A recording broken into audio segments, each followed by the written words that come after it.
ఉద్యమ అగ్గి కెరటం మండే ఇంజన్ ఉద్యమ సూర్యుడు మారోజు వీరన్న గారి 26వ వర్ధంతి తెలంగాణ రాష్ట్రమే కాదు ఉమ్మడి ఆంధ్రప్రదేశ్లో కానీ భారతదేశ వ్యాప్తంగా కులాన్ని వర్గాన్ని జోడించి ఇంతకుముందు అన్న చెప్పినట్టు మావో సిద్ధాంతాలే కాదు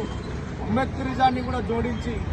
బహుజన కులాలందరినీ దాదాపు వందలాది కులాలను వారి వారి కులాల ఆత్మగౌరవ ఒక ఎజెండాగా వారి కులాలకు ఒక సంఘాన్ని ఏర్పాటు చేసుకుని వందలాది కులాలకు వారి వారి సంఘాలను ఏర్పాటు చేసుకుని వారి హక్కుల కోసం కొట్లాడే విధంగా ప్రేరేపించి వారి ఆత్మగౌరవం కోసం కొట్లాడే విధంగా ఉద్యమాన్ని ముందు నడిపి ఇవాళ భారతదేశంలోనే ఒక వెలుగొందే ఉద్యమ నాయకుడిగా మన తుంగతుర్తి నియోజకవర్గంలో కొత్తగూడెం కరివిరాడ కొత్తగూడెంలో ఉన్నటువంటి ఈ ఉద్యమ నాయకుడు మారోజు వీరన్న రేపు భవిష్యత్తులో నాయకుడిగా ఎదిగితే ఉమ్మడి ఆంధ్రప్రదేశే కాదు భారతదేశంలో మొత్తం ఈ పెత్తందారులకు అగ్రకుల పెత్తందారులకు దోపిడీ వ్యవస్థకు ఖచ్చితంగా అడ్డుకట్ట వేసే విధంగా వీరన్న తయారవుతారని చెప్పి పెత్తందారు వ్యవస్థనే ఆ రోజు ముఖ్యమంత్రి చంద్రబాబు నాయుడు గారి చేత బూటకపు ఎన్కౌంటర్ చేపించి ఈ రోజుకి 26వ సంవత్సరం అవుతుంది కాబట్టి ఈ రోజు తిరుమలగిరిలో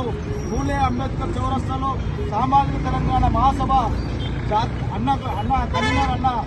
మల్లన్న గారి నాయకత్వంలో ఈ రోజు ఇక్కడ వర్ధంతి మారోజు వీరన్న వర్ధంతి కార్యక్రమం జరిపించడం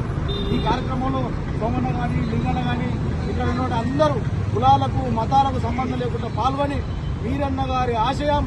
బహుజన రాజ్యాధికారం దిశగా తీసుకుపోయేందుకు ఇక్కడికి వచ్చినటువంటి ప్రతి ఒక్కరికి పేరుపైన ఉద్యమాలు తెలియజేస్తూ మనందరం దండాలేసుడే కాదు దండం పెట్టినే కాదు దయచేసి బీసీ ఎస్సీ ఎస్టీ మైనార్టీలందరూ కలిసి బహుజనులందరం కలిసి బహుజన రాజ్యాధికారం కోసం కొట్లాడి ఈ అగ్రకుల పెత్తందార వ్యవస్థ నుంచి ఈ తెలంగాణను తీసేసి బహుజన తెలంగాణ తెచ్చుకోవాలని చెప్పి అప్పుడే మారోజు వీరన్న గారికి ఘనమైన నివాళులు అర్పించినట్టయితని చెప్పి మరొకసారి తెలియజేస్తూ సెలవు తీసుకుంటున్నాను. జోహార్ మారోజు వీరన్న, జోహార్ మారోజు వీరన్న,